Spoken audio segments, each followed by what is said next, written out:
de la chaîne d'information politique.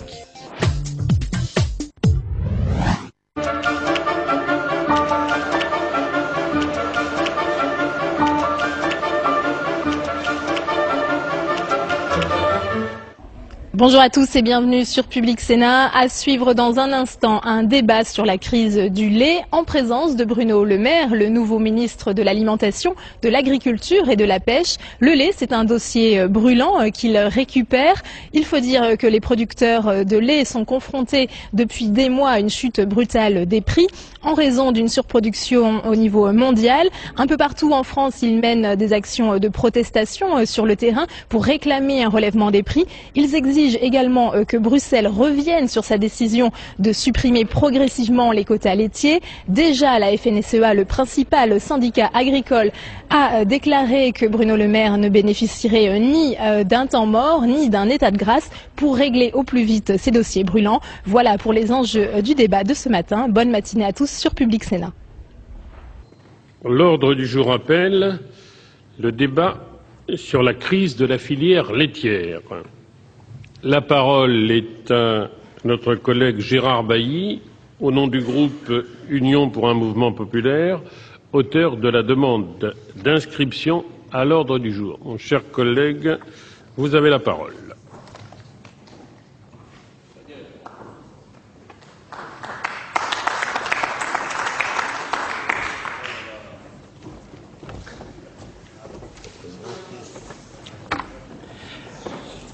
Monsieur le Président, Monsieur le Ministre, mes chers collègues, d'abord, vous permettrez, Monsieur le Ministre, de vous adresser mes plus sincères félicitations pour votre nomination à ce grand ministère de l'Alimentation, de l'Agriculture et de la Pêche.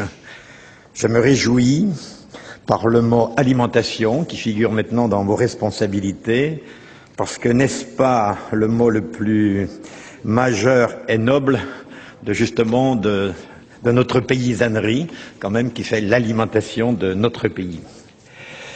Je trouve très opportun que nous évoquions plus précisément la crise laitière après ce débat que nous venons d'avoir sur le volet agricole de la négociation de l'OMC, pour évoquer plus particulièrement maintenant la situation de notre filière laitière, surtout qu'elle est préoccupante, comme cela a été dit il y a quelques instants, elle est grave aujourd'hui. La colère des producteurs est réelle et inquiétante. Après les 12 000 producteurs qui ont manifesté à travers toute la France le 25 mai dernier, bloquant certaines laiteries, usines et supermarchés, le mouvement s'est radicalisé le week-end des 13 et 14 juin. Des manifestations importantes ont eu lieu ces derniers jours à Bruxelles et à Luxembourg. Le blocage d'une quarantaine de plateformes d'approvisionnement de la grande distribution pendant 48 heures par 7 000 d'entre eux et des débordements au sein de certaines grandes surfaces, naturellement, nous inquiètent. La tension monte et la tournure que peuvent prendre des événements est imprévisible si aucune solution n'est rapidement trouvée. Je ne souhaite pas que dans les prochaines semaines, ce dossier passe des mains de votre ministère, Monsieur le ministre de l'Agriculture, à celle du ministre de l'Intérieur par rapport à la sécurité, et pour cause. Revenons tout d'abord à l'origine de cette crise, la baisse soudaine et brutale du prix du lait. Celui-ci, qui avait connu une flambée entre 2006 et 2008, après n'avoir cessé, je rappelle, de baisser entre 2001 et 2006, est retombé à un niveau historiquement bas. Si l'on s'en rapporte au graphique retraçant les prix à la production en moyenne annuelle depuis 10 ans, on se rend compte qu'il était de 31 centimes d'euros par litre en 2001, puis il a progressivement tombé à 26,07 € en 2006, avant de remonter à 33,6 € l'année dernière. Mais depuis, le prix payé aux producteurs a brutalement tombé, vous le savez, 21, 22, 23 centimes, ça dépend aussi des régions et aussi des productions. Soit un niveau très inférieur, on le sait maintenant presque tous, au coût de production. Les producteurs ont ainsi dû accepter une baisse des prix de près de 30% à la dernière livraison en avril, et surtout qu'elle était décidée unilatéralement par les entreprises de transformation assurant la collecte de leur lait. Or, cette baisse est d'autant plus choquante qu'elle ne s'accompagne pas d'une baisse similaire des prix de vente des produits laitiers aux consommateurs. Au premier trimestre, ceux-ci n'ont reculé que d'environ de 2%. Alors, comment expliquer cet écart ? non par une baisse brutale de la consommation de ces produits qui stagne ou qui ne décroît que très très légèrement sur le long terme. J'ai pu constater moi-même ces prix et je vous invite, mes chers collègues, à vous rendre dans les GMS en province, mais ici comme à Paris. J'ai vu des prix 0,84, 0,89, 0,99 pour les laits entiers, 0,80, 0,70 pour les demi-écrémés. Et enfin, en cherchant bien dans les rayons, après aussi m'être renseigné près des vendeurs, j'ai pu trouver, moi, dans un supermarché dans mon département qu'on dit au meilleur prix, eh bien, près des rayons de l'eau minérale, donc tout à l'opposé des produits laitiers, des briques de lait demi-écrémées qui étaient là à 0,59. Mais je peux vous dire que c'est un véritable jeu de piste pour les trouver, parce que c'est vrai qu'on nous dit, on sait ce prix-là, mais je crois que c'est vraiment pas bien à la vue des consommateurs. Nous voudrions tous que les GMS nous expliquent quelles sont leurs charges qui nécessitent une telle plus-value. Je m'adresse aussi aux transformateurs pour qu'enfin cesse cette opacité des méthodes que personne n'ose évoquer de peur d'être déréférencé. La filière laitière représente un véritable poids économique, nous le savons tous, et social. Il rassemble ainsi 95 000 producteurs, il y en avait 151 000 en 1988, 700 000 entreprises privées et coopératives et près de 200 000 emplois au total. Son chiffre d'affaires était de 23 milliards d'euros en 2007 et générait un excédent commercial de 2,9 milliards d'euros. Mais n'oublions pas surtout, en plus, de l'importance économique et de l'emploi, le rôle des éleveurs pour notre environnement et l'aménagement de nos territoires. Dans les zones d'herbage à l'herbe, la friche prendrait vite le relais de nos verts pâturages si nous n'y prenions garde. Et je veux vous citer, chers collègues, deux chiffres pour vous dire quand même que le nombre de vaches laitières a beaucoup baissé, puisqu'en 1983, il y en avait 7 166 000, et aujourd'hui c'est 3 800 000, plus de diminution de plus de 3 millions de vaches laitières. Et cela aussi s'ajoute, comme dans le rapport que nous avions fait avec François Fortassin sur l'élevage ovin, aussi de passer de 11 à 8 millions d'ovins sur notre territoire. Vous voyez la diminution du nombre, je dirais, d'herbivores, comme elle a diminué depuis ces 20 dernières années.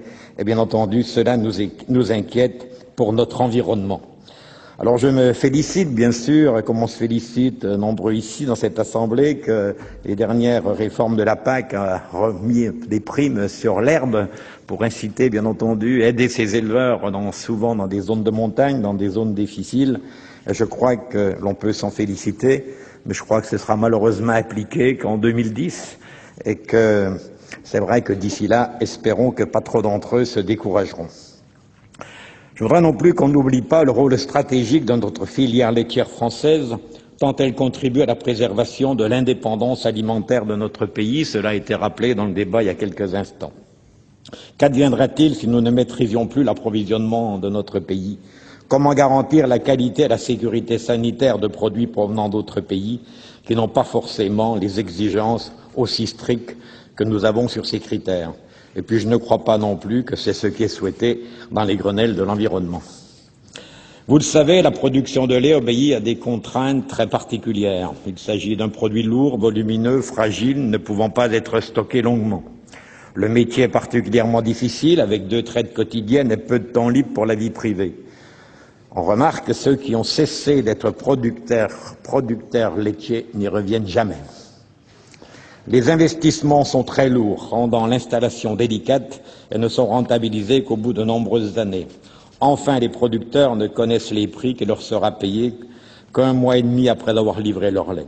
Il faut bien avoir ces considérations à l'esprit lorsque nous parlons de lait. Il ne s'agit pas d'un bien industriel comme un autre, mais d'un produit vivant, étroitement lié à l'animal et à l'homme qui l'ont produit.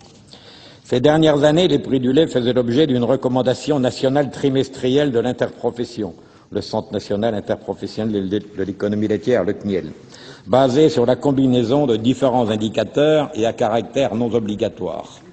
Les CRIEL, qui sont leurs structures régionales du CNIEL, étaient les enceintes de discussions au niveau local entre producteurs et transformateurs, où sur la base de la recommandation nationale étaient discutés les prix de base du lait. À ce titre, la filière laitière était souvent citée en exemple pour son organisation, mais aussi son sens de responsabilité. Or, vous le savez, une lettre de la Direction générale de la consommation et de la concurrence et de la répression des fraudes, la DGCCRF, demandant à l'interprofession laitière de cesser ses recommandations en matière d'évolution de prix a été adressée au mois d'avril 2008 au président du CNIEL. Elle y assimilait l'accord interprofessionnel sur le prix du lait à une entente interdite par la réglementation communautaire et dont un secteur comme la viande bovine, vous le savez, avait déjà fait les frais en France lorsqu'il y avait eu, comme on dit, la crise de la vache folle. Conformément à la jonction de la DGSRF, le CNIEL a immédiatement cessé d'émettre ses recommandations dès le 1er juillet 2008. Alors, depuis cette remise en cause du cadre interprofessionnel, le système a volé en éclats et les acteurs ne s'entendent plus. En effet, les transformateurs et les distributeurs n'ont pas joué le jeu, en ont profité pour ne pas venir à la table de négociation, soit en ne présentant aucun chiffre, soit en proposant des prix d'achat du lait, comme vous le savez, manifestement trop faibles. Le gouvernement, et plus particulièrement votre prédécesseur, Michel Barnier, à qui je rends hommage, n'est cependant pas resté inactif. À court terme, 2 médiateurs ont été nommés pour encourager la reprise des négociations entre les parties prenantes au niveau national et régional, dont les compétences ont été saluées. Celles-ci ont pu aboutir à un accord conclu sur le prix du lait le 3 juin, qui réévalue légèrement à la hausse le prix du lait pour les prochaines livraisons. S'il ne règle pas les problèmes sur le long terme, cet accord a le mérite d'exister et de permettre à la filière de sortir de l'ornière dans l'urgence. À moyen terme, il est prévu que le projet de loi de modernisation de l'agriculture, attendu d'ici la fin de l'année, offre de nouveaux outils permettant d'améliorer la transparence et de mieux organiser la filière. Monsieur le ministre, pouvez-vous, je sais que votre nomination est toute récente, mais pourrez-vous peut-être déjà nous dire un petit peu plus sur ce sujet-là? Et puis, qu'est-ce que nous pourrons ensemble, je crois, préparer pour une meilleure organisation de ce secteur agricole, mais secteur laitier en particulier? Nous le savons aussi, votre prédécesseur a obtenu, dans le cadre du bilan de santé de la PAC, cela a été dit tout à l'heure, a obtenu 2 rendez-vous à mi-parcours sur leur marché laitier, en 2010 et en 2012, qui n'étaient pas prévus au calendrier européen. À l'idée d'un maintien du système des quotas après 2013 n'est peut-être pas complètement écartée au vu de la conjoncture européenne et mondiale de cette production. Les instances européennes, que vous connaissez bien, Monsieur le ministre, sauront peut-être vous écouter, vous l'avez dit il y a quelques instants. La crise du lait a été mise sur l'initiative française à l'ordre du jour du Conseil des ministres européens de l'agriculture du 25 mai dernier et quelques mesures de soutien ont été annoncées. Prolongement de l'intervention et des aides au stockage privé du beurre, paiement anticipé à 70% des subventions des producteurs laitiers pour 2010, les plus touchés dès octobre prochain. Mais la Commission a rejeté toute remise en cause de la hausse progressive des quotas d'ici 2013, puis de leur suppression. Pour le commissaire européen, Madame Mariam Scherbeil, ce ne sont pas les hausses de quotas qui expliquent la crise actuelle, mais la surproduction mondiale et la baisse de consommation. Permettez-moi d'être interrogatif sur cette appréciation. Pensez-vous, Monsieur le ministre, que nos partenaires européens puissent évoluer sur ce sujet et que cette décision qui a été prise dans un contexte aujourd'hui caduc puisse bien sûr être révisée? Je voudrais maintenant vous dire que notre commission, justement, a travaillé, par l'intermédiaire de notre commission des affaires économiques, a travaillé plus particulièrement par le groupe d'études d'élevage que j'anime et qui a mis en place un mini-groupe qui est pour suivre ce dossier. C'est pourquoi nous avons fait un certain nombre d'auditions. Nous avons reçu, bien sûr, à leur demande déjà, il y a presque mois maintenant, les jeunes agriculteurs très inquiets. Nous avons reçu M. Jérôme Bédier, le président de la Fédération du commerce et de la distribution, nous avons entendu les entreprises Rentremont et Danone, nous avons entendu la Fédération nationale des producteurs de lait, la FNPL, et hier matin, nous avions en audition le CNIEL. Nous avons également reçu au sein de la mission des affaires économiques, n'est-ce pas, Monsieur le Président, la semaine dernière, Monsieur Luc Châtel, et nous poursuivrons nos auditions dans les semaines à venir et jusqu'à la rentrée, puisque nous devrions encore recevoir la DGCCRF, l'Observatoire des prix et des marges, les médiateurs qui ont été nommés par le gouvernement et le président de l'autorité de la concurrence. Il me semble que nous pouvons tous nous accorder aujourd'hui pour dire qu'il est nécessaire, non pas que le prix des produits laitiers à la consommation baisse, car les producteurs seraient les premiers encore à en pâtir, mais que la répartition de la valeur ajoutée tout au long de la filière soit plus équilibrée et plus équitable. Est-il normal et juste, Monsieur le Ministre, mes chers collègues, qu'un producteur qui a vendu son litre de lait un peu plus de 20 centimes d'euros le voit, comme je l'ai dit tout à l'heure, commercialisé dans les grandes surfaces proches de chez lui à 1 euro le litre sous une grande marque nationale? Je me répète, mais il faut mettre fin à l'opacité couvrant la formation de ce prix final en introduisant plus de transparence. L'Observatoire des prix et des marges, créé par la loi de modernisation de l'économie, la LME, doit maintenant travailler sur ce sujet.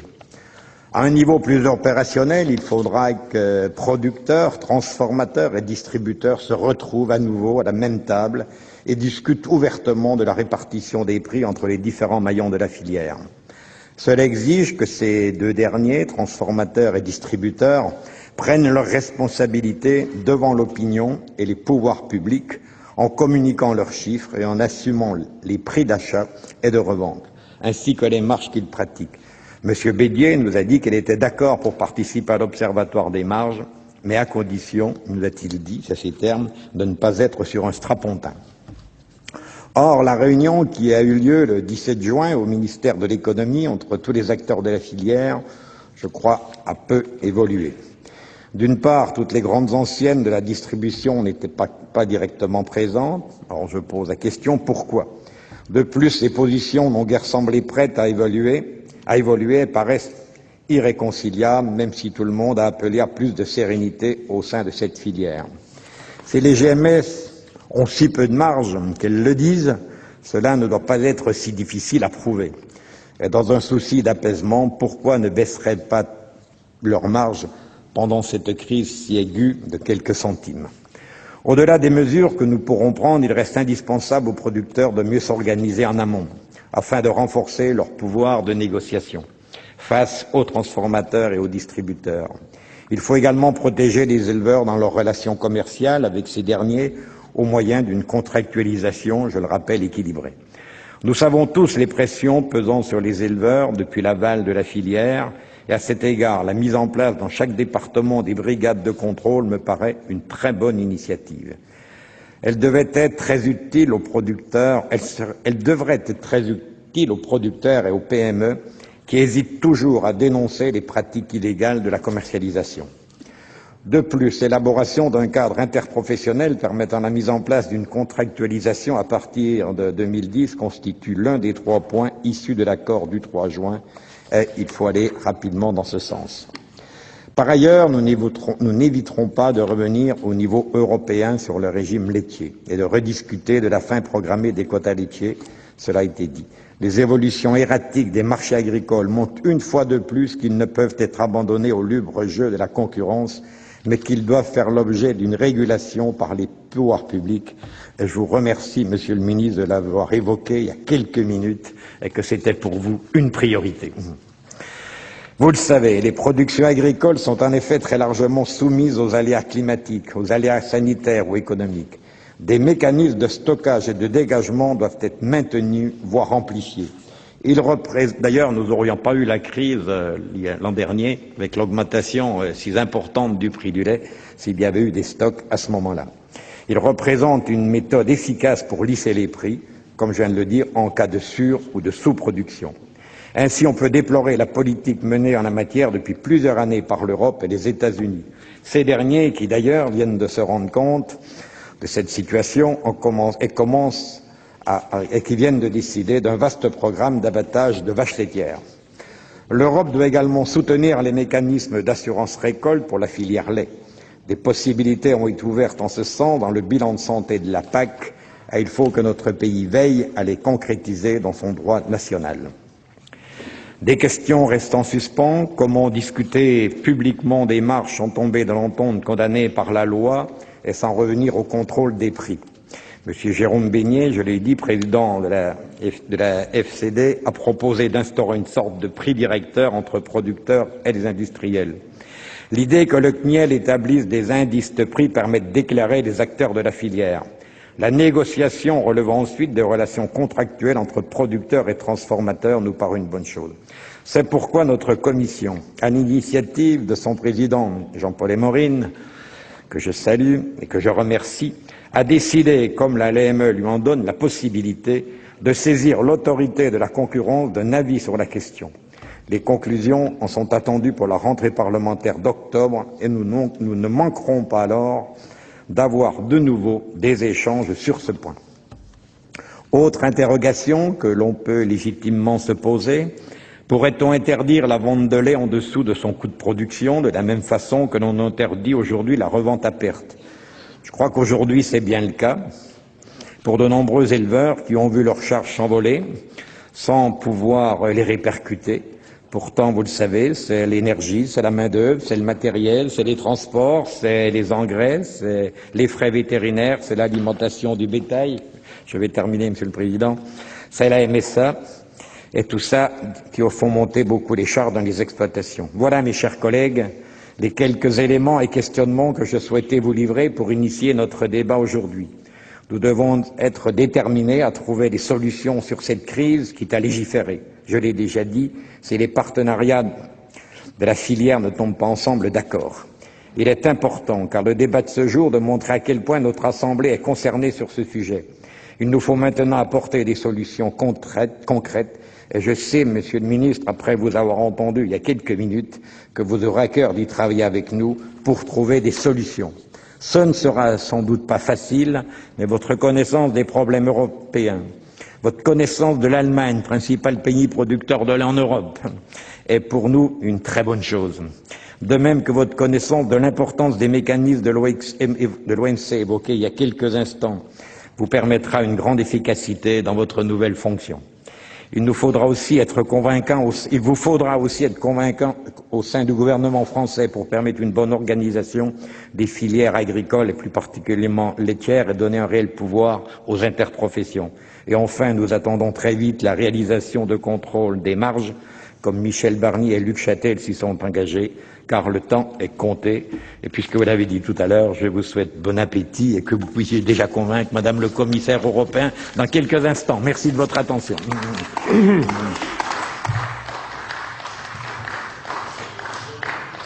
Merci. Merci, mon cher collègue. Dans la suite du débat, la parole est à Jacqueline Gouraud pour le groupe Union centriste. Je vous signale, mes chers collègues, que je ne vous en voudrais absolument pas si vous respectez votre temps de parole. Ça me semble même être une initiative heureuse. Madame la sénatrice, vous avez la parole. Je vais être moins longue. Monsieur le Président, Monsieur le Ministre, mes chers collègues, à mon tour, Monsieur le Ministre, permettez-moi de vous féliciter pour votre nomination à ce poste de ministre de l'alimentation et de l'agriculture. Je connais pas toute la... Bon, voilà. Et la pêche, j'ai oublié. Voilà, la pêche. Je n'oublie pas la pêche. Mais, élu du Loir-et-Cher, je pense d'abord à l'agriculture avant de passer à la pêche. Je suis obligée de le dire, même si un parlementaire doit avoir une vision nationale. Monsieur le ministre, évidemment, vous qui venez d'un département aussi où l'agriculture est importante, je pense que vous comprendrez, avant que j'intervienne précisément sur cette crise du lait, que je pense que l'agriculture est quelque chose de fondamental dans notre économie française, mais c'est aussi, je dirais, une vision de la ruralité que nous partageons, je crois, tous, c'est-à-dire que nous n'imaginons pas que la ruralité puisse se faire sans les agriculteurs. Et ça, je crois que c'est très important de le rappeler. Et sans une agriculture, je dirais, familiale, à dimension humaine, qui fasse vivre les producteurs sur le territoire et dans notre ruralité. Alors pourquoi une telle crise en 2009 ? En fait, on peut dire qu'elle n'aurait pas été possible avant les réformes de la PAC de 2003 et 2006. En effet, les mécanismes de régulation auraient pallié les effets conjoncturels qui l'ont déclenché. Quels effets conjoncturels? Eh bien, l'essentiel, nous le savons, c'est la flambée des cours des matières premières, et les fonds spéculatifs investissent massivement dans les produits laitiers industriels et dans les produits, dans le blé. Deuxième point, les sécheresses simultanées en Australie, en Océanie, en Nouvelle-Zélande. Et puis, troisième point, bien sûr, le retournement brutal des marchés dû à la crise financière. Alors évidemment, quels auraient été les mécanismes avant les réformes de 2003 et 2006? Eh bien, ces mécanismes auraient consisté à déclencher l'achat au prix d'intervention, à soutenir les exportations permettant les dégagements de marché, poudre et beurre, et enfin à organiser le marché grâce au recours aux quotas. Or, les réformes de la PAC ont consisté sur une base essentiellement, vous me permettrez ce mot, idéologique, à augmenter les quotas, ce qui revient d'ailleurs à en supprimer l'effet, et on espère que cette augmentation est on suppose que cette augmentation, et on n'espère pas, on suppose que cette augmentation est un prélude à leur suppression. Et évidemment, à supprimer le prix d'intervention et à supprimer les restitutions aux exportations. Résultat, au plus fort d'une crise conjoncturelle, l'équilibre fragile de toute une filière conduit à une hécatombe économique et sociale.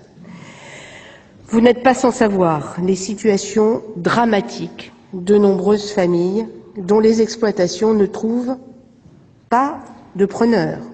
Il y a des exploitations où il n'y a plus de collecte de lait. J'étais, il y a 15 jours, à un comice agricole dans mon département, à Savigny-sur-Bray, c'est dans le Perche, et les agriculteurs et les producteurs laitiers avaient tenu à amener leur bétail, à faire, je dirais, au fond, la fête agricole, puisque les comices agricoles sont des fêtes agricoles. Ils ont tenu à être là, ils ont tenu à montrer leur volonté de se battre pour sauver leur métier. Mais en même temps, on voyait leur très grande inquiétude. Et je dirais leur regard prouvait que certains étaient désespérés devant la situation. Et donc, je crois qu'il faut prendre conscience et vite prendre des décisions avant que des drames humains ne se développent dans les campagnes françaises. Je disais idéologie tout à l'heure, car le système des quotas et de régulation des marchés a permis à la filière laitière de fonctionner pendant 20 ans, d'avoir le prix agricole le plus stable de toute l'agriculture, de renouveler mieux que toute autre filière ses actifs. On a installé des jeunes agriculteurs plus que dans toute autre filière, dans la filière laitière. Et puis, bien sûr, tout en coûtant très peu au budget de l'Union européenne, puisque c'était 2 à 3% du budget de la PAC pour écouler de façon marginale les stocks sous forme de poudre et de beurre. Alors pourquoi le scénario du pire est encore aujourd'hui, je dirais, possible? Eh bien parce que la suppression des quotas est une impasse. Les rapports de force entre les acteurs économiques, production, transformation, distribution, sont tels que sans mesure de contingentement de production qui équilibre les négociations, la production est écrasée par les possibilités pour les entreprises d'aval de corriger les effets du marché pour elles-mêmes. C'est un phénomène en cascade. Cette filière est à la merci de tout retournement de tendance de marché. Il n'y a aucun espoir pour les producteurs de vivre de ce métier sans mécanisme de régulation du prix à l'échelle collective, à l'échelle nationale ou par grands bassins de collecte. Monsieur le ministre, je pense que la responsabilité politique des décideurs nationaux et communautaires est très, très importante. Je crois qu'il ne sert à rien de faire peser toute la responsabilité sur la grande distribution et sur les industriels.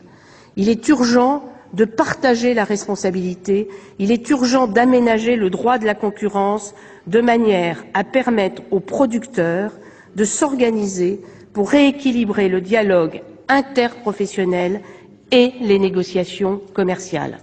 J'espère, Monsieur le Ministre, que votre nomination apportera une réelle solution à la crise que vivent nos producteurs de lait en France. Je vous remercie. Merci, ma chère collègue.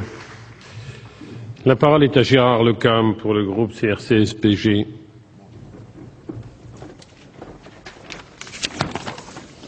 Monsieur le Président, Monsieur le Ministre, mes chers collègues, la crise laitière 2009, pressentie depuis 2008, fait partie du paysage désormais habituel et cyclique des crises qui frappent de façon quasi chronique les productions agricoles alimentaires dans leur ensemble.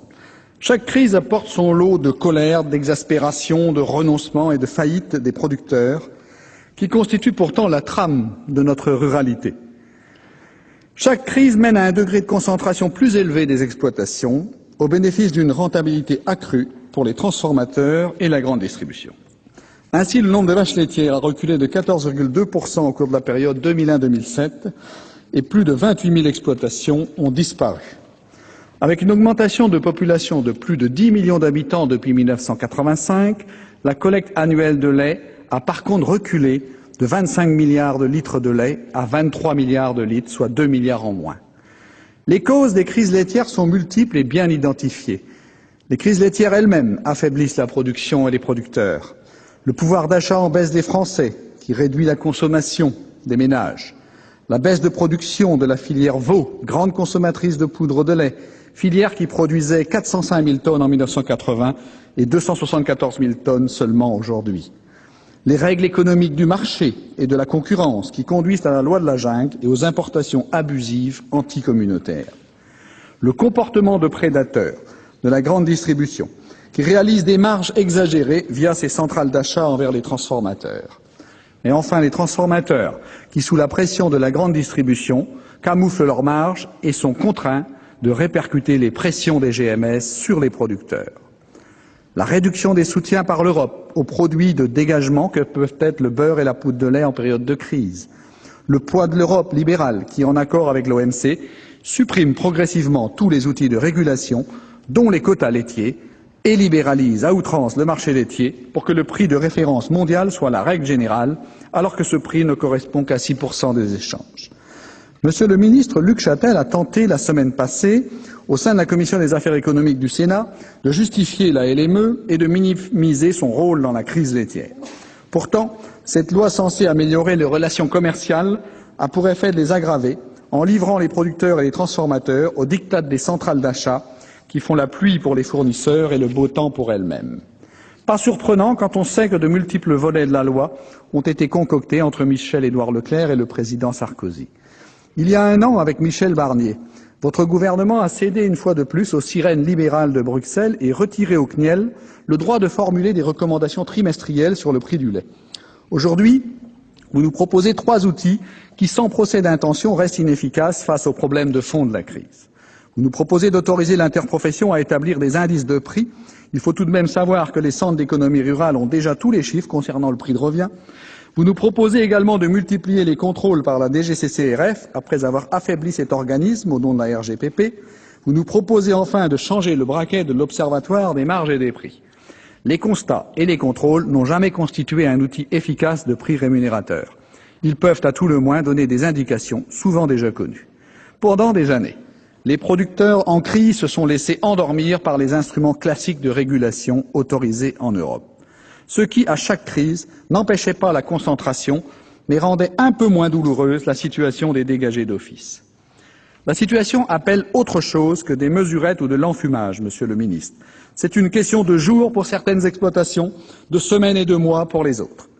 L'exemple calculé par le Centre d'économie rurale des Côtes-d'Armor est éloquent pour prendre la mesure de la gravité de la crise. Je cite. Une exploitation laitière dégageait ces dernières années une moyenne de 15 à 16 000 euros de revenus par an et par unité de travail humain. Si nous prenons le cas d'un exploitant travaillant seul pour produire un quota annuel de 200 000 litres, nous arrivons à 1 250 euros de revenus nets par mois. Si on applique à cet éleveur une baisse de 4 centimes par litre, dès le 4e trimestre 2008, son revenu net mensuel tombe à 666 euros. Si nous effectuons un même calcul pour un couple qui produit 400 000 litres de lait par an, nous arrivons au même résultat, 1 332 euros net par mois pour 2 personnes au travail. À supposer que la demande des industriels d'une baisse minimum de 100 € pour 1000 litres de lait soit appliquée dès le mois de janvier, le revenu moyen mensuel calculé à partir des chiffres fournis par l'étude du CER des Côtes-d'Armor devient négatif. Un éleveur qui produit 200 000 litres de lait par an perd 416 € par mois. Un couple à 400 000 litres de quota annuel perd 832 € par mois. Les communistes proposent de longue date d'encadrer les marges abusives, de développer la notion de prix minimum garanti et de l'élargir à l'Europe, d'utiliser le principe du coefficient multiplicateur qui établit un lien vertueux entre le prix de vente à la production et celui à la consommation, d'imaginer un partage équitable des marges permettant au producteur de vivre du fruit de son travail sans pénaliser le consommateur. Chaque fois, nos propositions sont caricaturées au nom de l'économie administrée ou de la soviétisation de l'économie. Je constate aujourd'hui que la FNSEA demande, je cite, la mise en œuvre d'un dispositif particulier d'encadrement des marges et ou de coefficients multiplicateurs pour les produits alimentaires de base, qu'il s'agisse de produits agricoles bruts ou de première transformation. Monsieur le métayer serait-il devenu communiste? Que nenni, monsieur le ministre, mais le bon sens et la pression des campagnes en feu le conduisent à infléchir les règles intangibles du libéralisme. La contractualisation permet de fixer des prix planchers dans le cadre actuel de la loi LME. Mais cela ne suffira pas, monsieur le ministre. Il faut réviser cette loi en faveur des producteurs, assurer la pérennité des transformateurs et encadrer rigoureusement la grande distribution qui assure plus de 75% de la mise en marché. Ne nous refaites pas le coup du coefficient multiplicateur pour les fruits et légumes voté au Sénat, puis rendu inapplicable par de multiples dispositions via les décrets et autres dispositions gouvernementales. Ne laissez pas la grande distribution répercuter ailleurs ou autrement les pertes de marge qu'elle pourrait subir, comme elle l'a fait à chaque nouvelle loi économique. Dans l'attente de légiférer efficacement, il est urgent de tenir une nouvelle table ronde pour le second semestre 2009 qui permette d'assurer la poursuite de l'ensemble des exploitations laitières et celle des transformateurs. À ce propos, la situation difficile d'Entremont-Alliance, dans l'Ouest, laisse présager les pires scénarios si le gouvernement n'agit pas en accordant prioritairement son aide aux producteurs dont le lait est payé en fonction des débouchés beurre-poudre, en mettant en place une péréquation nationale et un outil de gestion collective des volumes excédentaires. Demain, dans l'Ouest, nous craignons de voir des producteurs abandonnés par leur laiterie parce que trop petits ou trop éloignés. Demain, nous craignons que les outils de transformation soient rachetés par la grande distribution, ce qui accentuerait encore la dépendance des producteurs déjà bien affaiblis. Vous voyez, monsieur le ministre, tous deux, vous êtes confrontés à des responsabilités importantes pour l'agriculture et le commerce. Votre mission sera déterminante si nous voulons conserver une agriculture française et européenne face à la mondialisation des échanges et aux critères ultralibéraux qui la guident. Je vous remercie. Merci, mon cher collègue. Dans la suite du débat, la parole est à Jean Bizet pour le groupe UMP pour 10 minutes.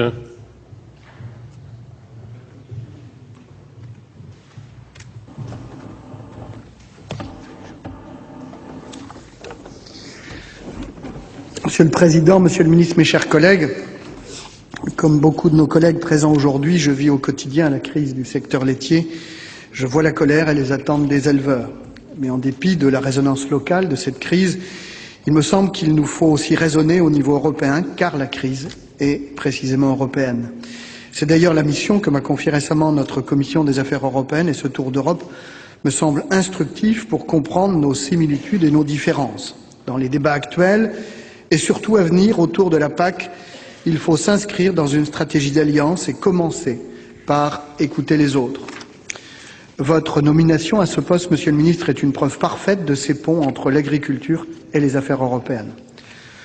Le rapport qui sort aujourd'hui, et mes collègues comme vous-même, Monsieur le Ministre, vous pourrez en prendre connaissance si vous le souhaitez. Ce tour d'Europe que j'ai mené par Internet me conduit à quelques observations. Tout d'abord, tous les États acceptent les nouvelles règles du jeu du marché. Même si la révolution du secteur n'a qu'à peine 10 ans, le régime de prix indicatif est totalement oublié, enterré. Il n'y a plus que le marché et son produit, inconnu du consommateur, mais essentiel pour l'industrie, à savoir la poudre de lait, qui détermine aujourd'hui une sorte de prix directeur. Tous les États sont également très attachés à la liberté contractuelle entre producteurs et acheteurs. D'ailleurs, dans plusieurs pays, les acheteurs sont des coopératives, codétenues par les éleveurs, ce qui facilite ces ponts. Le poids de l'industrie de transformation dans les achats de lait est une spécificité française. Tous les États ont connu des variations de prix considérables. Je dis variations et non pas baisse, car l'année 2007-2008 avait été marquée par une flambée des prix. La période 2008-2009 est frappée par une baisse aussi brutale. Inutile de passer en revue les situations particulières des États, mais je retiendrai seulement le cas des nouveaux États membres, dont la situation est très préoccupante. Ils ont moins profité de la hausse et ont plus souffert de la baisse que les autres États de l'Union. Cela crée une sorte d'amertume, sinon de rancœur, dont il faut être conscient. Votre expérience européenne, Monsieur le Ministre, permet de bien mesurer ces écarts et cette sensibilité. Alors, quelles leçons pour notre crise française? Il y a deux problèmes à régler, les revenus des éleveurs et les variations de prix. Je commencerai par évacuer une piste chère aux éleveurs français, pourtant bien mal engagés. Je veux bien entendu parler des quotas laitiers. La crise a-t-elle changé la position de nos partenaires sur ce sujet? La réponse est clairement non. À aucun moment, les États ne changent d'avis sur ce sujet, pour deux raisons très simples. Tout d'abord, tous les analystes considèrent que la crise actuelle est liée à l'insuffisance de la demande et non à un excès de l'offre. L'augmentation des quotas ne change rien. La preuve en est que beaucoup de pays n'ont pas atteint leurs quotas. Ils pouvaient produire plus et ils ne l'ont pas fait. En ce qui concerne la France, je me permets de vous rappeler que la France est en sous-réalisation pour cette année de près d'1 milliard de litres. Et donc, c'est bien une preuve, je dirais, d'une crise liée à la demande et non une crise liée à l'offre. La production s'est adaptée, parfois avec lenteur ou avec retard, mais l'ajustement s'opère. On annonce déjà que la collecte de lait à l'automne sera l'une des plus faibles des 10 dernières années. Ensuite, plusieurs pays ont intérêt à l'augmentation des quotas, soit tout simplement pour valoriser leur potentiel, qui semble entravé par ce qu'ils considèrent comme un carcan réglementaire, soit pour éviter une baisse brutale des prix avant l'abandon des quotas considérés comme acquis. Sur ce sujet, nous avions un allié de poids, l'Allemagne, pays que vous connaissez bien, Monsieur le Ministre, mais il faut se rendre à l'évidence, c'était plutôt un allié de circonstance que j'analyse précisément dans ce rapport. L'Allemagne accepte la fin des quotas. L'abandon des quotas a été décidé en 2005 et programmé en 2008. D'ailleurs, il n'est pas dans l'habitude allemande de remettre en cause les décisions collectives du Conseil européen. La France me paraît plutôt isolée sur ce point. Même notre plus grand allié sur la PAC, l'Irlande, ne nous suit pas sur les quotas. Dans la stratégie d'alliance que j'appelle de mes vœux, je pense qu'il faut choisir d'autres combats. Face à la volatilité des prix, je crois à la nécessité de maintenir une politique publique assise sur des instruments de régulation. Il y en a d'autres. Certes, il y a des réticences de quelques pays, mais l'instabilité a été excessive et je crois qu'une majorité est possible sur ce concept de régulation si on veut bien lui apporter quelques ajustements. À Bruxelles, l'intervention est toujours actionnée à contre-cœur car elle évoque encore les montagnes de beurre dont on nous renvoie sans cesse l'image. Cette situation est révolue, le concept doit être renouvelé, l'intervention doit être moins conçue comme un moyen de réduire des excédents que comme un moyen de lisser les évolutions de prix. Les variations sont considérables, le stockage régulateur est un moyen simple, facile à mettre en œuvre et à gérer, et qui correspond parfaitement à cette situation. Je profite de l'occasion pour le dire parce que ça a été souvent caricaturé. Le bilan de santé de la PAC n'a pas supprimé, loin s'en faut, les outils de régulation, que ce soit l'intervention, voire même les restitutions. Et Dieu sait si on sait qu'aujourd'hui les restitutions ne sont plus OMC entre guillemets compatibles, mais l'intervention n'a pas eu, je dirais, la pertinence et la signature politique parce que tout simplement elle est, à mon avis, encore sous-dimensionnée. Les DPU pourraient aussi être modifiés, les DPU indispensables pour assurer des revenus aux éleveurs en temps de crise, ne serait-ce que pour respecter les objectifs du traité de Rome, sont-ils indispensables lorsque les prix flambent? Il y aura là précisément une réflexion à mener, peut-être imaginer précisément des DPU modulables, variables, en fonction précisément des crises, notamment dans les crises laitières. Je crois enfin que la politique agricole commune doit être mieux évaluée. On évalue toutes les politiques européennes, toutes sauf la PAC. L'élevage en particulier ne peut être évalué avec les seuls critères de prix et de coût. Il y a là d'autres critères à prendre en compte, comme celui de la biodiversité par exemple. Les politiques publiques peuvent concerner tous les États membres, mais cela ne doit pas nous exonérer d'une réflexion sur notre propre organisation.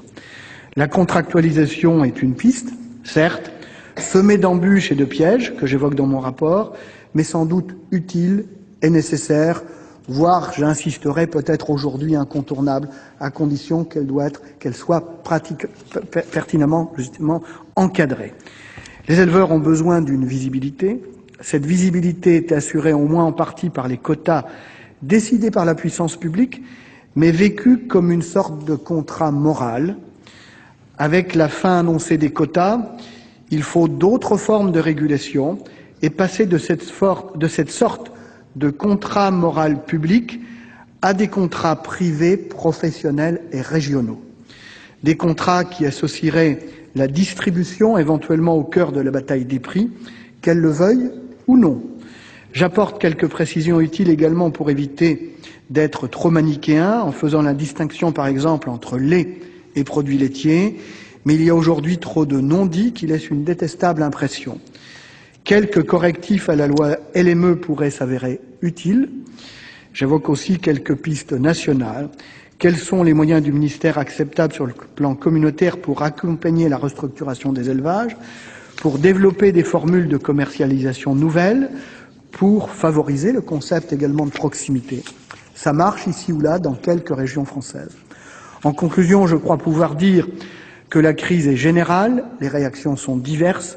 Pour beaucoup de pays, la crise est un mauvais moment en attendant le rebond, une forme de passage qui permet de faire émerger les plus compétitifs.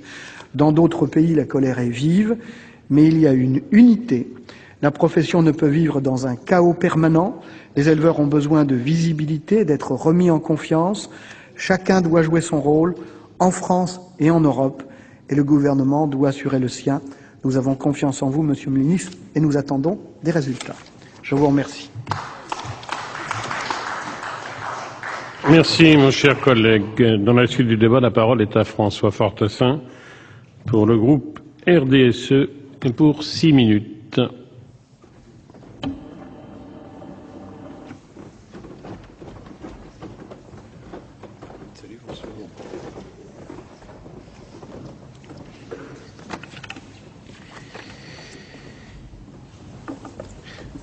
Monsieur le Président, Monsieur le Ministre, mes chers collègues, tout d'abord, Monsieur le Ministre, je voudrais vous souhaiter le meilleur accueil dans notre Assemblée.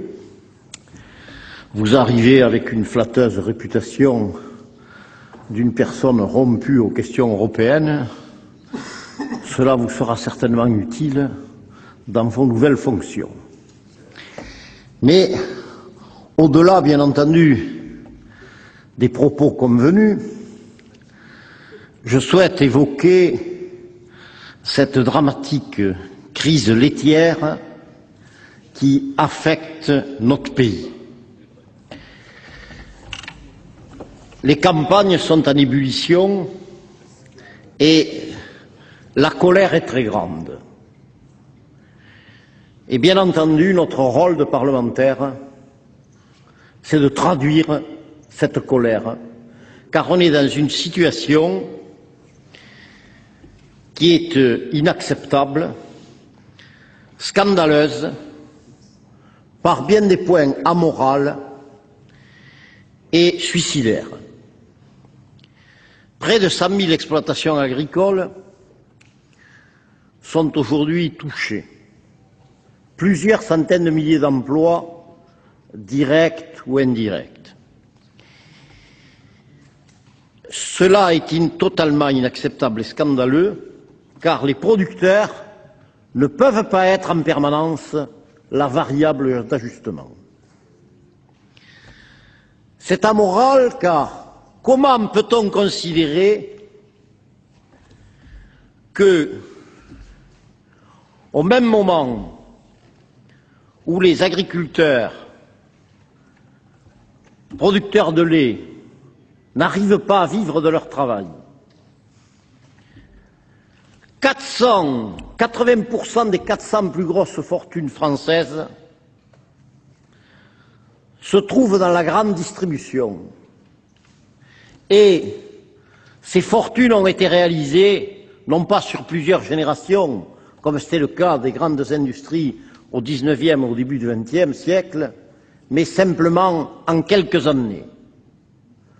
Ensuite, il est scandaleux et amoral qu'on fasse payer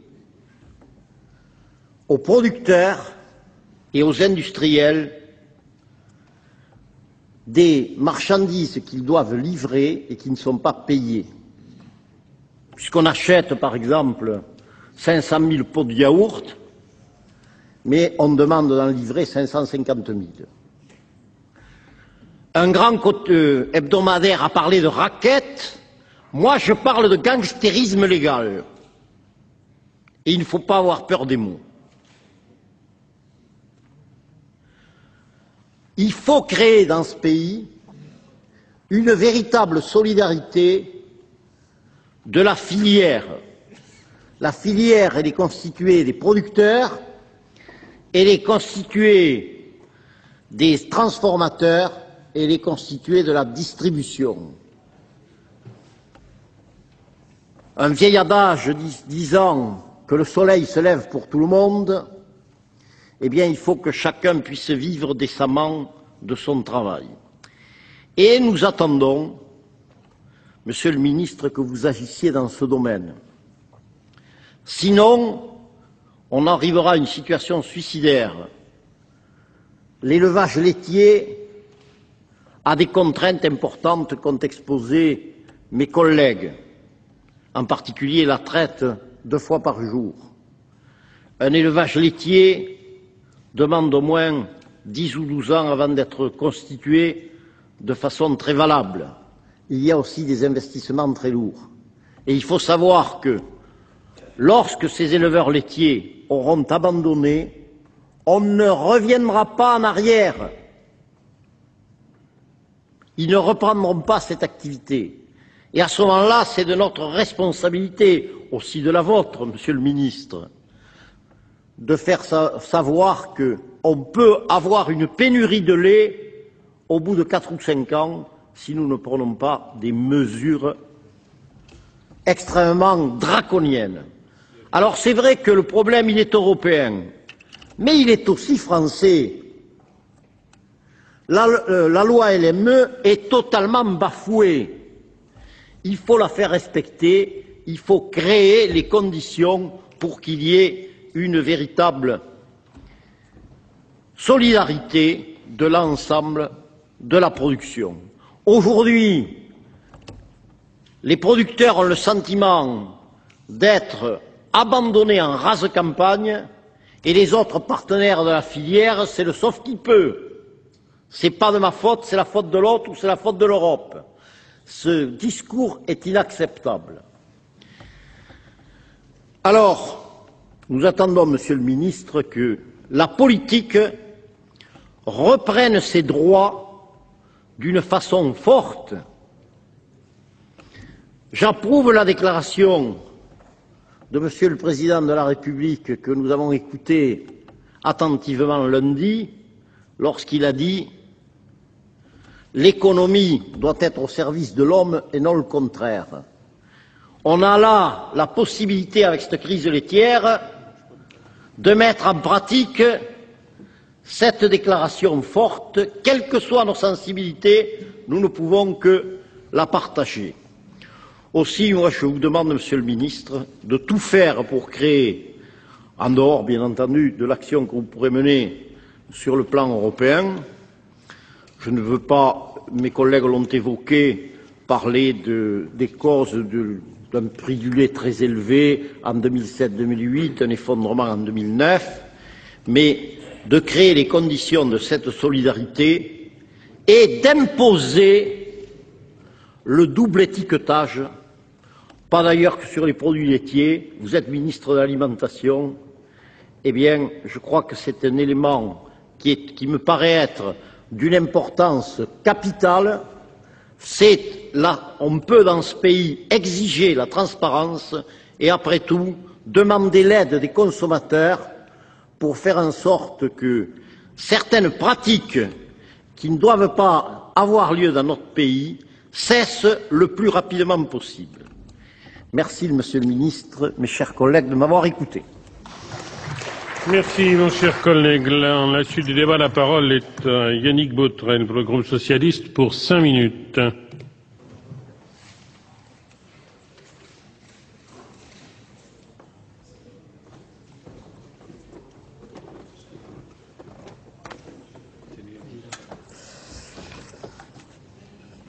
Monsieur le Président, Monsieur le Ministre, depuis plusieurs semaines désormais, l'économie agricole, à travers la production laitière, fait débat dans notre pays. La situation des producteurs nous interpelle par les conséquences qui se dessinent de plus en plus nettement, consécutives à l'effondrement du prix du lait qui leur est payé. Le constat des causes peut être dressé aisément et souffre d'ailleurs assez peu de controverses.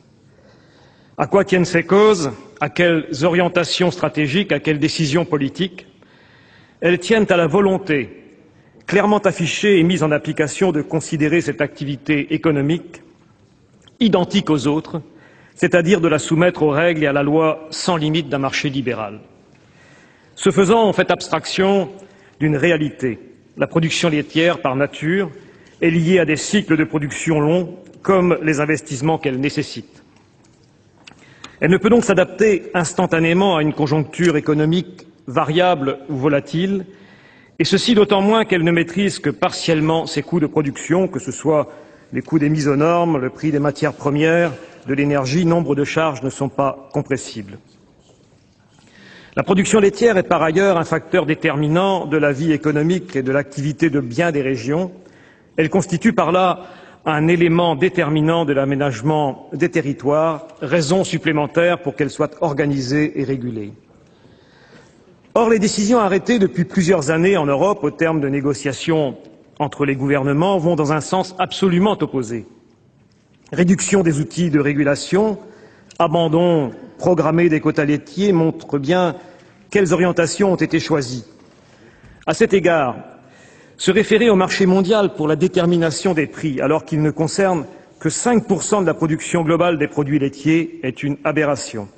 C'est pourtant aujourd'hui la référence prise en compte, celle qui permet de tirer les prix vers le bas. Peut-on dès lors attendre du marché qu'il se corrige de lui-même par sa propre vertu? On peut légitimement en douter. Sans la volonté du politique de remettre l'action publique au cœur du débat, des orientations et des décisions nécessaires, il est douteux qu'une solution durable puisse émerger. La situation actuelle exige donc le retour d'un projet, d'une vision européenne de l'agriculture, de l'implication forte de la France dans la recherche des solutions collectives.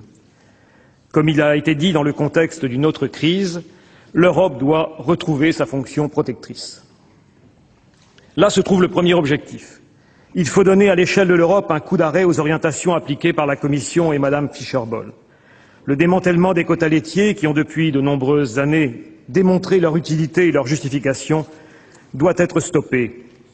Il faut même leur rendre toute leur portée à court terme en tant qu'instrument indispensable de la maîtrise de la production et à moyen terme en tant que condition de la survie financière d'une majorité de producteurs. Nous le savons bien, la chute des prix n'est pas proportionnelle à l'ampleur de la surproduction. Elle est même disproportionnée par rapport à celle-ci dès lors que l'équilibre de la production et du marché est rompu. L'Europe doit donc s'engager dans une gestion des volumes. Il y a urgence à les réduire et à les compenser dans un contexte de surproduction. Quant à la France, en ayant adopté la LME, elle ajoute à cette situation déjà difficile une incroyable asymétrie dans le rapport entre production et distribution, au détriment de la première, bien entendu, ce qui est même dénoncé parfois par des parlementaires de la majorité. Enfin, au plus près de nous, les producteurs sont dans une situation d'ores et déjà préoccupante. Les études produites en Bretagne par les centres d'économie rurale montrent que l'équilibre de gestion moyen des exploitations se situe aux alentours d'un prix de 305 € pour 1000 litres de lait payés aux agriculteurs. Or, aujourd'hui, nous en sommes loin, très loin même dans certaines laiteries. Interrogés à ce sujet, les producteurs livrant à l'entreprise Entremont-Alliance, citée par notre collègue Le Cam tout à l'heure, 4e entreprise française du secteur, 2,3 milliards de litres collectés, 6 000 livreurs en Bretagne, avec un prix payé actuellement de 205 €, la situation de ces derniers est intenable. À ce compte, la crise va éliminer d'abord les plus fragiles, c'est-à-dire bien souvent les investisseurs récents, autrement dit les plus jeunes. Lorsqu'on sait qu'actuellement, près de la moitié des 4 300 producteurs des Côtes-d'Armor, 3e département pour la production laitière, ont plus de 50 ans, on mesure mieux de quelle hypothèque on gage l'avenir. Il est donc urgent qu'après avoir tergiversé, le gouvernement se saisisse enfin de la situation. Il est à craindre sinon qu'à très court terme, nombre d'entre les producteurs soient acculés à la cessation dans les pires conditions et par conséquent que l'économie agricole dans toutes ses composantes soit touchée. Il est vital d'intervenir dès maintenant, comme il l'est aussi de réfléchir à l'avenir de la filière dans sa globalité. Sur toutes ces questions, la parole et les actes du gouvernement sont attendus dans l'urgence, Monsieur le Ministre. Merci, mon cher collègue. Dans la suite du débat, la parole est à Jacques Muller pour 5 minutes.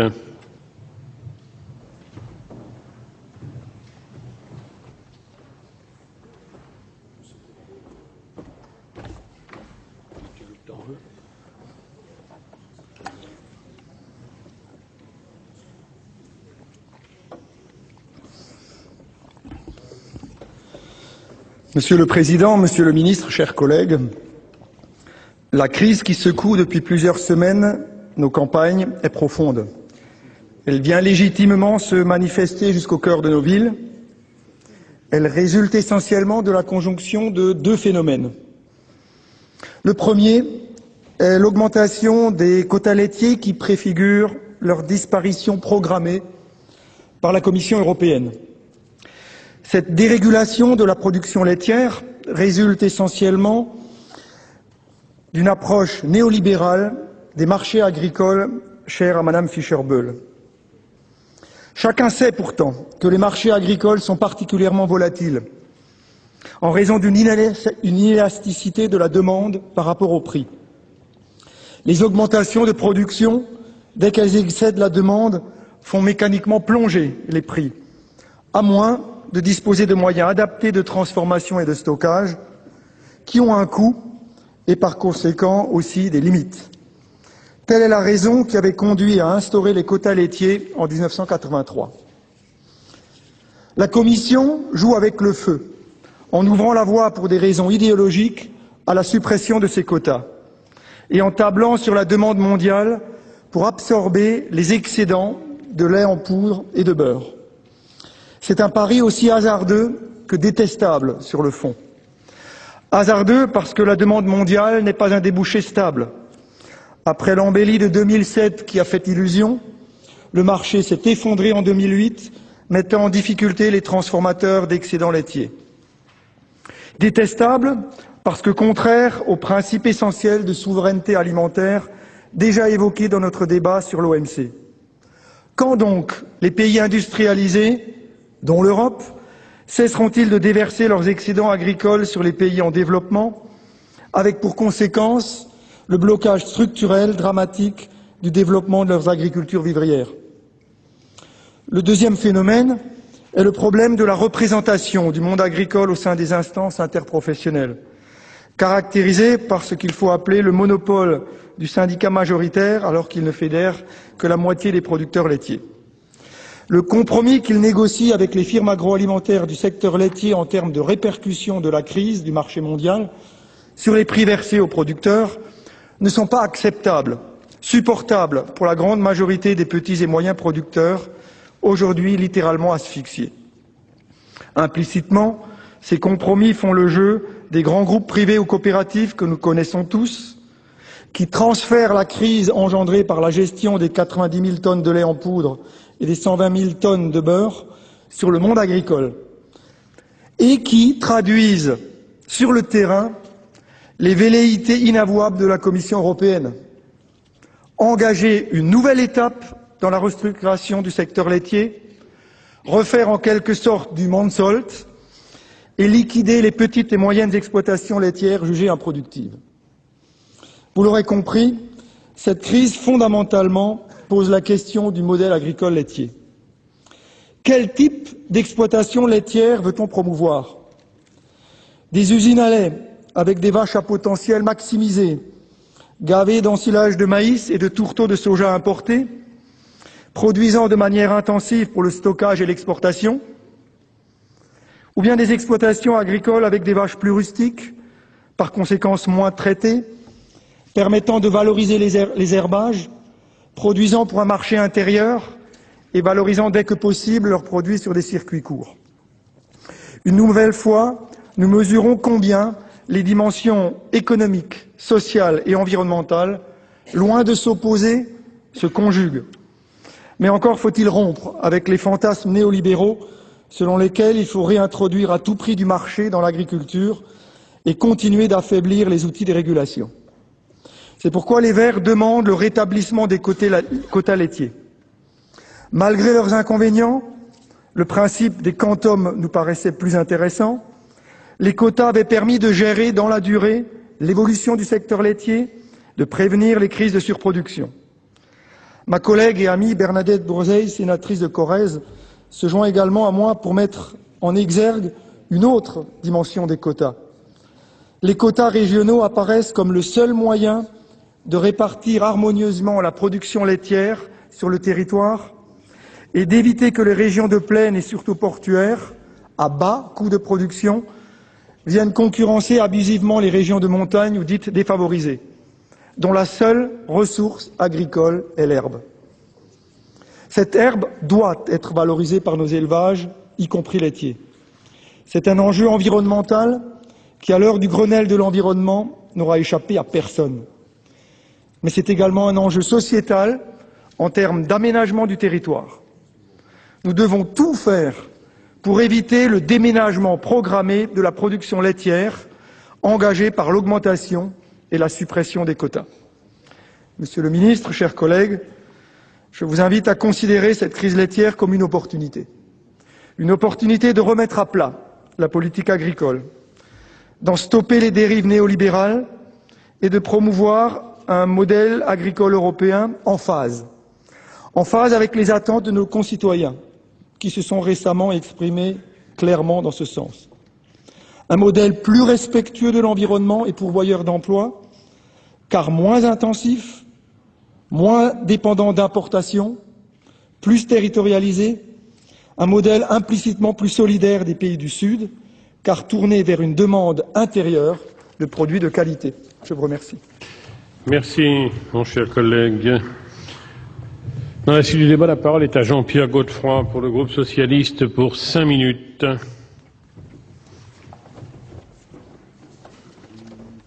Merci. Monsieur le Président, Monsieur le Ministre, mes chers collègues, vous permettrez à un non-spécialiste d'intervenir dans ce débat. Aujourd'hui, la crise de la production laitière n'occupe plus l'espace médiatique avec autant d'intérêt, ça risque de revenir, que ces dernières semaines. Cependant, les problèmes soulevés par les producteurs, les difficultés économiques qu'ils rencontrent, l'état catastrophique de leur bilan financier, notamment chez les jeunes agriculteurs, perdurent.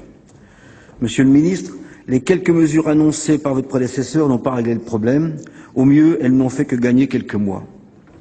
D'ailleurs, 1500 producteurs réunis à Saint-Hilaire-du-Harcouët dans le département de la Manche ont voté en faveur d'une grève européenne du lait qui consiste, comme vous le savez, à jeter ou à donner le lait trait pour faire pression sur l'industrie laitière et les instances politiques afin que les prix remontent. C'est une action de désespoir aux conséquences très graves. Je suis élu de ce département de la Manche, comme mon collègue Jean Bizet, dont je suis loin de partager la compétence, il le sait bien, je lui ai dit, en matière laitière, bien évidemment. Après, nous pourrons en discuter. Département producteur, deuxième producteur en volume, premier département en nombre de producteurs. Lors d'une table ronde organisée à la préfecture de région à Caen le 11 juin dernier, j'ai pu constater que les situations étaient variables d'un département à l'autre, selon que la production du lait est l'activité principale, ce qui est souvent le cas chez nous, voire exclusive, ou une production complémentaire. Mais ce qui est certain, c'est qu'il est impossible de vivre avec des prix pratiqués depuis le début de l'année, pour une production moyenne d'environ 300 000 litres, si j'ai bien compris. Les producteurs de mon département l'ont dit clairement. L'accord signé portant à 280 € les 1000 litres de lait est tout à fait insuffisant, notamment pour les jeunes producteurs. En effet, il ne leur permet pas de couvrir le coût des investissements nécessaires, notamment en matière environnementale ou de normes réglementaires. Il les contraint toujours, dans l'état actuel des choses, à produire à perte. De même, si dans ma région, les représentants des grandes et moyennes surfaces présents à cette table ronde se sont engagés à ne pas renégocier à la baisse les prix d'achat des produits laitiers de grande consommation jusqu'au 31 décembre 2009, cet engagement doit faire l'objet d'une validation au niveau national et c'est, vous le reconnaîtrez, très largement insuffisant comme engagement.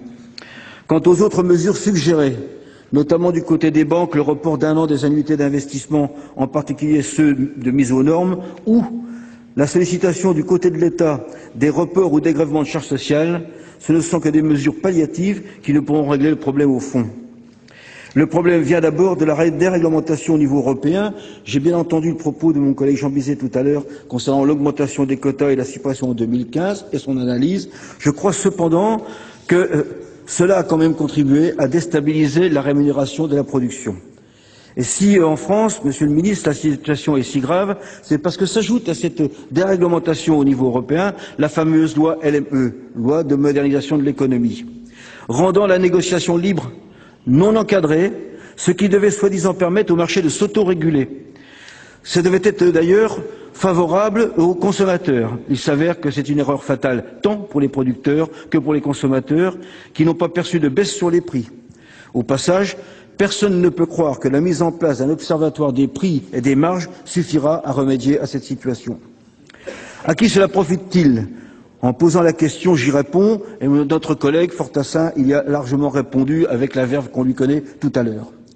Une plus grande transparence est nécessaire pour évaluer les marges des différents acteurs de la chaîne, surtout quand on sait que le prix du lait payé par le consommateur a augmenté de 17% entre l'été 2007 et l'été 2008 et n'a baissé que de 2% depuis l'été 2008. Aujourd'hui, les producteurs attendent donc des actes forts. Ils sont dans une situation sociale intenable. C'est leur avenir, c'est l'avenir de leur famille, c'est l'avenir de leurs exploitations qui sont en jeu. Monsieur le Ministre, nous attendons des propositions susceptibles d'apporter une réponse à la détresse des producteurs et de remettre de l'ordre dans la filière, notamment en revisant la loi LME, dont nous avions à l'époque longuement expliqué les dérives qu'elle risquait de produire, en spécifiant bien que la politique européenne ne peut pas rester figée en la matière. Les producteurs doivent pouvoir compter sur un prix de vente de leur production garanti, la juste rémunération de leur travail, ainsi que sur des volumes régulés par une plus grande maîtrise de la production. Monsieur le Ministre, c'est un message que je tenais à vous transmettre en tant que membre de la Commission des affaires sociales, car j'ai bien compris lors de cette réunion à Caen au mois de juin que les producteurs étaient dans une très grande détresse et après les avoir entendus, j'estimais tout à fait normal de vous interroger à cet égard. Merci, mon cher collègue. Dernier orateur inscrit dans ce débat, la parole est au président Adrien Goutheyron pour le groupe UMP. Merci de vos encouragements.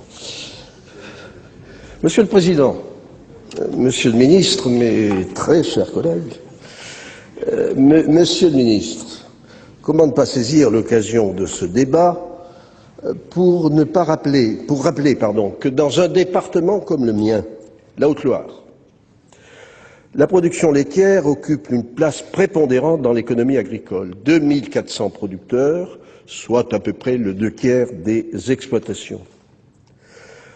Comment ne pas relever ensuite qu'après les manifestations, dont tout le monde sans doute a parlé,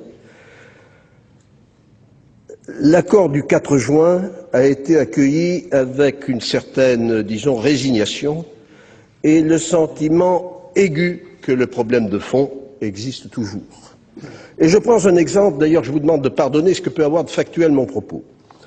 Il y a eu le 23 juin, c'est mardi dernier, une réunion de l'interprofession régionale Auvergne-Limousin et les tensions entre producteurs et transformateurs ont été vives, ils n'ont pas trouvé d'accord, la discussion reste ouverte et c'est bien le signe que le malaise persiste.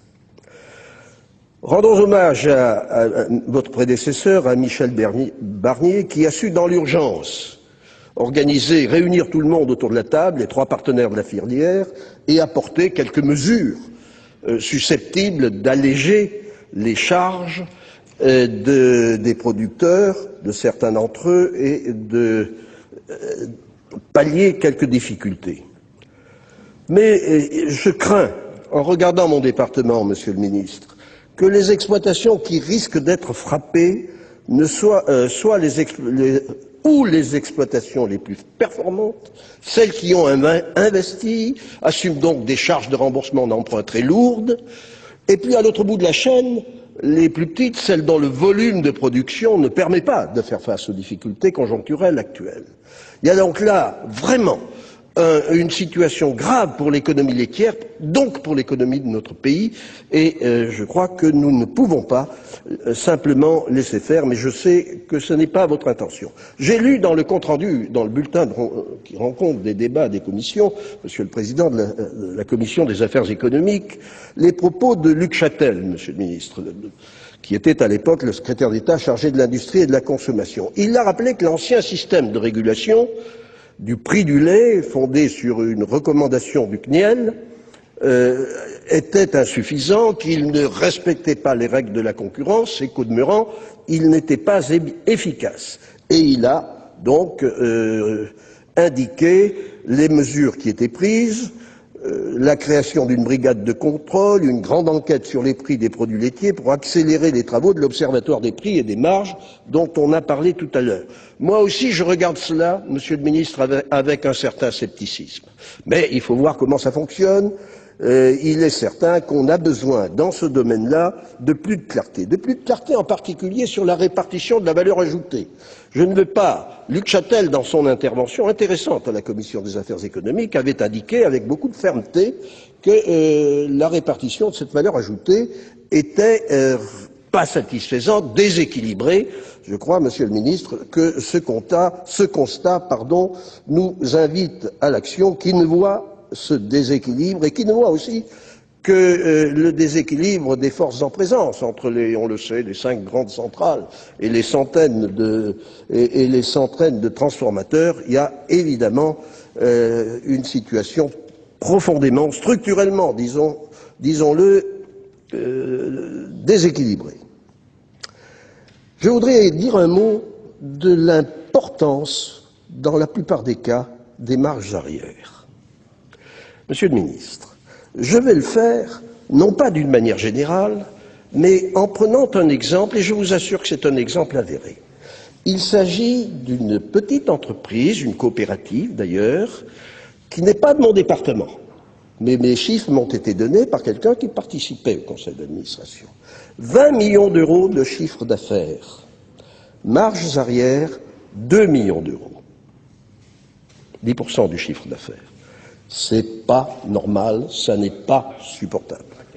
Monsieur le Ministre, je sais bien que les situations j'imagine que les situations sont inégales, que ce n'est pas partout la même chose, mais quand même, il y a bien là un problème et il y a une conséquence évidemment extrêmement fâcheuse du point de vue de la lisibilité du processus économique. Or, on a besoin, en ce domaine-là, vous le savez bien, Monsieur le Ministre, de visibilité. Je voudrais profiter de ce propos, Monsieur le Ministre, pour vous signaler la situation d'une entreprise de mon département, cette fois-ci. Il s'agit de l'entreprise Via Lacta au Puy-en-Velay. C'est une entreprise qui n'est pas considérable, mais qui, économiquement, compte énormément dans le bassin du Puy. 180 salariés, environ 150 producteurs. Elle est en grande difficulté. Il y a un projet de reprise. À mon avis, l'affaire n'est pas, d'après ce que je sais, l'affaire n'est pas encore aboutie. Il y a encore beaucoup de conditions à remplir. Monsieur le Ministre, pouvez-vous vous intéresser à ce dossier? Je sais bien que vous avez beaucoup de dossiers sur votre table, mais puis-je vous demander de regarder cette affaire, parce que si ce projet de reprise n'aboutissait pas, ce serait, et je pèse mes mots, tout à fait catastrophique pour le bassin du Puy. Je vais terminer mon propos en disant un petit mot de la surproduction dont on a l'habitude de parler. Et c'est mon collègue Jean Bizet qui me le rappelait tout à l'heure sur le banc, en me donnant un des points qu'il développe dans son rapport. Il rappelle, Jean Bizet, Monsieur le Ministre, que la France n'est pas en surproduction. qu'elle n'a pas réalisé la totalité de son quota, moins 5%. Donc le problème, ce n'est pas celui de la surproduction, c'est essentiellement celui de la demande. Et évidemment, ce problème est aggravé par la crise. Et j'en viens tout naturellement à ma conclusion, Monsieur le Ministre, en vous disant que nous attendons beaucoup de vous, tout simplement. Vous avez, au niveau européen, pris totalement votre place, vous avez la capacité d'agir. Monsieur le Ministre, il faut que l'Europe joue pleinement son rôle de régulation. Ça va être une de vos tâches. Je suis persuadé que vous aurez à cœur de la mener à bien. Nous comptons sur vous et nous avons confiance en vous.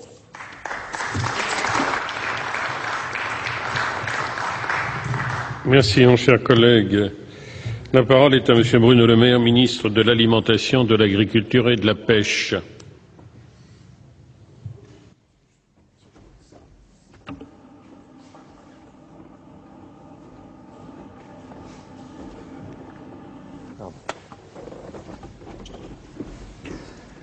Monsieur le Président, Mesdames et Messieurs les sénateurs, je voudrais commencer cette intervention par 3 remarques en allant du plus général au plus particulier. Première remarque très générale pour répondre au sénateur Müller et préciser la vision de long terme que je me fais de la filière laitière et de la production de lait dans notre pays. Pour lui dire très clairement que ma vision n'est pas celle d'une production de lait intensive dans des fermes dans lesquelles on entasserait des milliers de bêtes pour produire un lait qui ne correspondrait pas à notre exigence de sécurité sanitaire. Ma vision est bien davantage celle de la promotion de produits de qualité, soucieuse de la sécurité sanitaire et respectueuse de l'identité de nos territoires.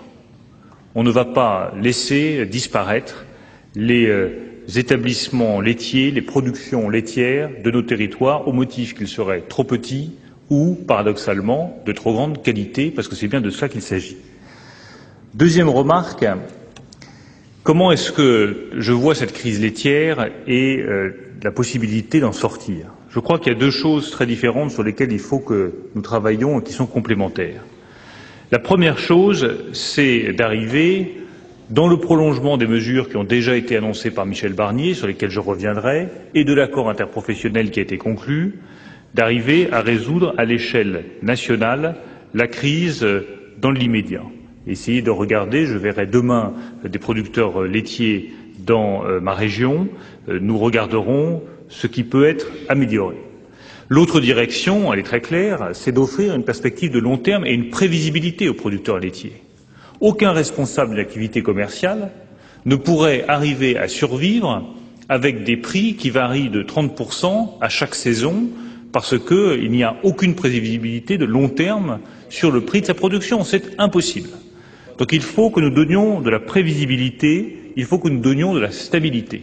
Et cela passe à la fois par des décisions nationales, c'est la contractualisation sur laquelle j'aurai l'occasion de revenir, et puis par des décisions évidemment communautaires. Enfin, troisième remarque d'introduction très précise pour répondre à Adrien Goutheyron et à la question qui m'a été posée. Oui, je suivrai le dossier de Via Lacta. C'est vrai qu'il y a beaucoup de dossiers qui s'accumulent sur mon bureau, mais vous connaissez mon goût pour le travail. Donc, je m'intéresserai à cette entreprise, d'abord parce qu'elle touche le secteur laitier, ensuite parce que vous me l'avez demandé, et en troisième lieu parce que c'est dans la ville de mon ami Laurent Wauquiez. Ça fait une raison supplémentaire pour le faire. Sur la situation laitière dans son ensemble, je crois que vous avez tous dressé un tableau très clair de la situation. Jacqueline Gouraud a évoqué sa participation à un comice dans son département. J'étais moi-même au comice agricole des Andelys la semaine dernière, où j'ai passé tout mon samedi après-midi. J'ai eu l'occasion de discuter de ce sujet, et je reprends le même mot que celui que j'ai employé dans ma dernière intervention. Il y a une détresse des producteurs laitiers, en France comme dans le reste des pays européens. Il faut donc y répondre. La réponse, ça ne vous étonnera pas que je commence par là, elle tient d'abord à l'Union européenne et à la solution communautaire. Et là, je voudrais revenir très précisément sur quelques points qui ont été soulevés à juste titre par l'ensemble d'entre vous. Je crois que le bilan de santé de la PAC a permis de réintroduire un vrai pilotage économique et politique de la production et des marchés laitiers. Nous avons 2 rendez-vous politiques en 2010 et en 2012 pour décider des options à retenir, notamment sur cette question, je l'ai dit dans ma précédente intervention, de l'avenir des quotas laitiers. Mais là, je dois dire, et j'assume pleinement cette position, je partage pleinement l'analyse qui a été faite notamment par Jean Bizet de la situation. J'ai regardé attentivement depuis mon entrée en fonction la situation. La question n'est pas celle de l'offre, la question est celle de la demande. La question n'est pas de savoir s'il faut maintenir des quotas laitiers, la question est de savoir si nous remplissons les quotas laitiers. Nous ne remplissons pas nos quotas laitiers. Je veux bien plaider matin, midi et soir à la Commission européenne, au Conseil européen pour le rétablissement de quotas laitiers.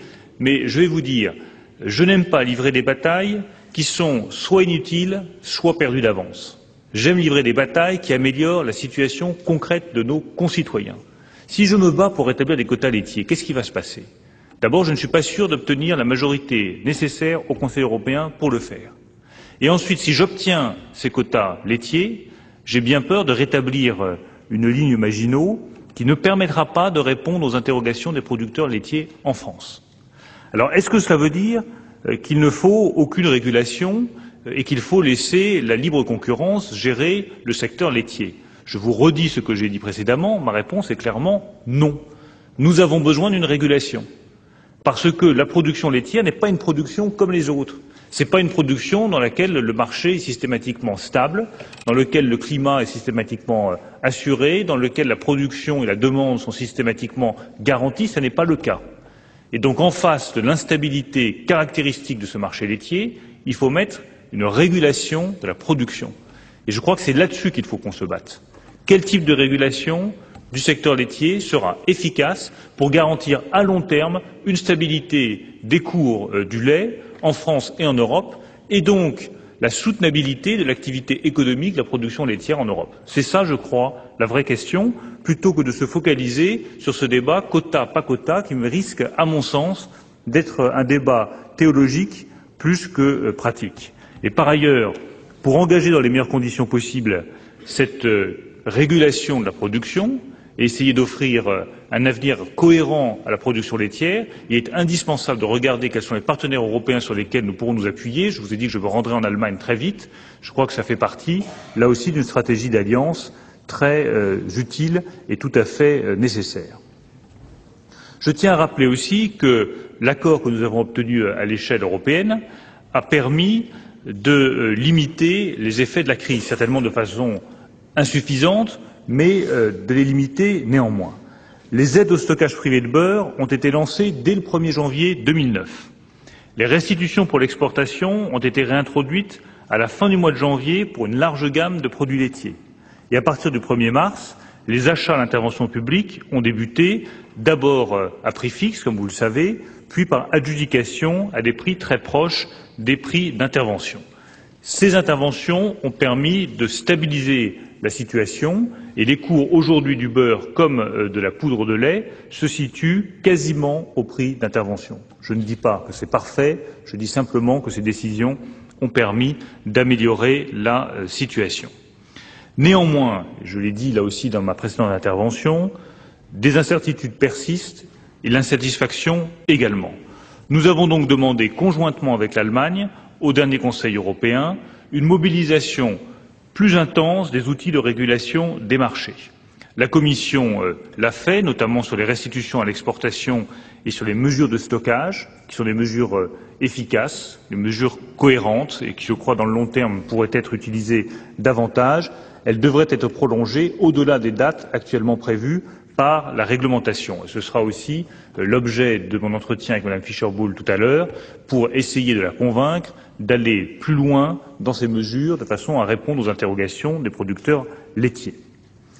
Enfin, cet accord sur le bilan de la PAC permet également à chaque État membre, comme vous le savez, d'orienter une partie des aides directes en fonction de choix qui sont des choix nationaux. C'est une nouveauté dont nous avons su tirer profit.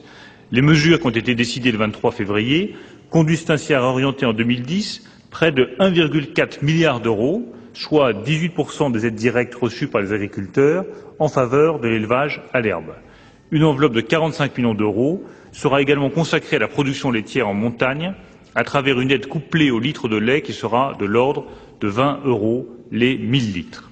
Voilà pour l'aspect communautaire. Une fois encore, je veux le redire, la direction que j'entends donner à ces négociations communautaires, elle est simple, c'est la mise en place d'une véritable régulation de la production dans le secteur laitier qui soit efficace sur la base d'alliances solides avec nos partenaires européens.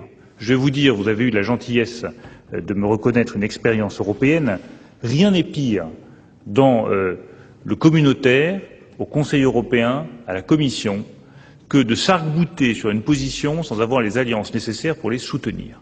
Parce que dans ce cas-là, vous risquez toujours à un moment ou à un autre de la négociation d'être contourné et, à force d'avoir tenu une position trop rigide, pas raisonnable, pas tournée vers l'avenir, de céder face à des partenaires plus nombreux et d'être obligé de revenir en France avec un accord qui n'est pas bon pour les Français. C'est précisément ce que je m'efforcerai d'éviter pour le secteur agricole.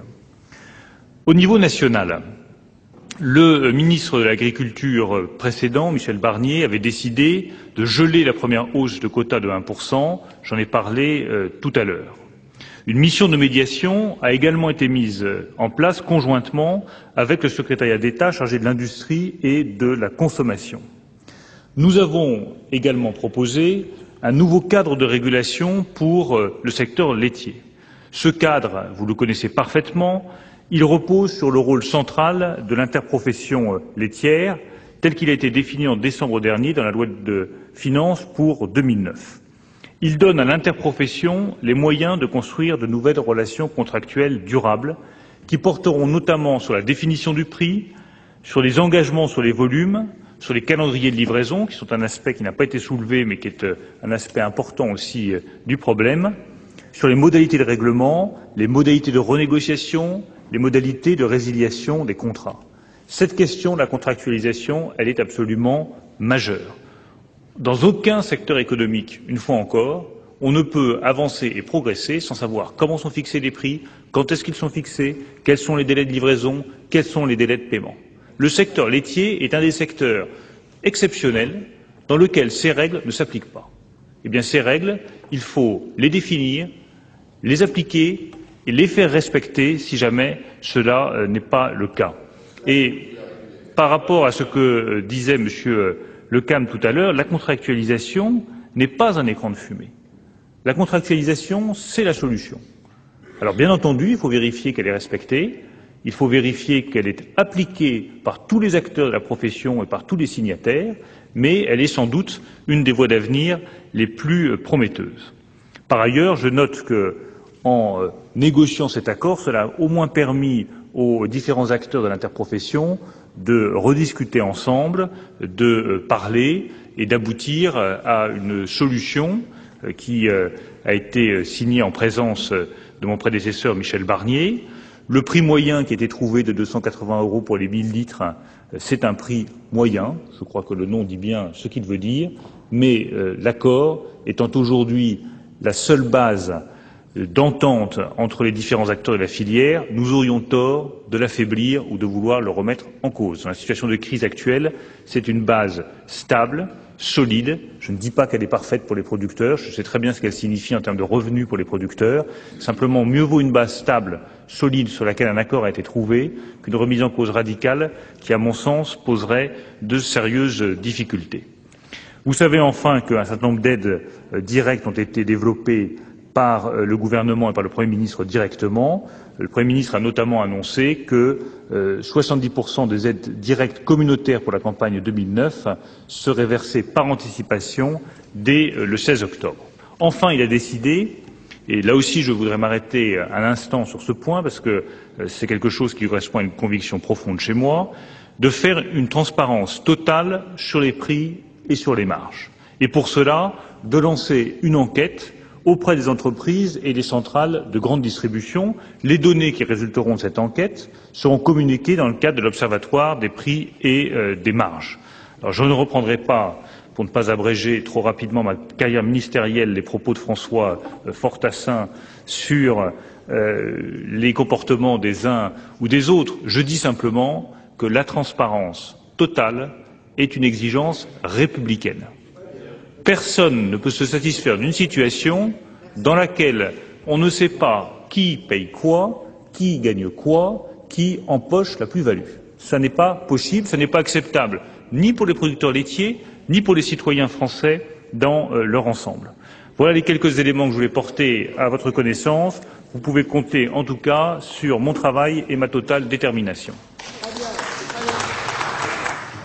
Vous venez de suivre un débat sur la crise de la filière laitière. Pour revoir ce débat, notre site internet publicsénat.fr. Prochain rendez-vous avec les travaux parlementaires cet après-midi à 15 h avec les questions d'actualité au gouvernement. Merci de votre fidélité et à très bientôt sur Public Sénat.